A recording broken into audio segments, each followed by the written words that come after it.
विश्वचषकाच्या 18व्या सामन्यात आज यजमान भारतासमोर नामिबियाचे आव्हान आहे। दिल्लीतील अरुण जेटली स्टेडियमवर हा सामना संध्याकाळी 7 ला सुरू होईल, ज्याचा टॉस 6:30 वाजता होईल। भारताने पहिल्या सामन्यात अमेरिकेला हरवले तर नामिबियाला नेदरलँडकडून पराभव स्वीकारावा लागला।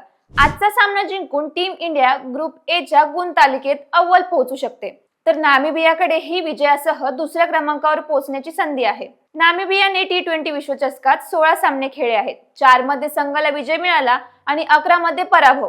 एक सामना बरोबरीतही राहिला। त्याचबरोबर 2022 मध्ये या संघाने श्रीलंकेलाही हरवले होते। विश्वचषकात नामिबियाने एकदा भारताचा सामनाही केला, पण 2021 मध्ये संघाला पराभव स्वीकारावा लागला। नामिबिया विरुद्धच्या सामन्यापूर्वी भारताला मोठा धक्का बसला।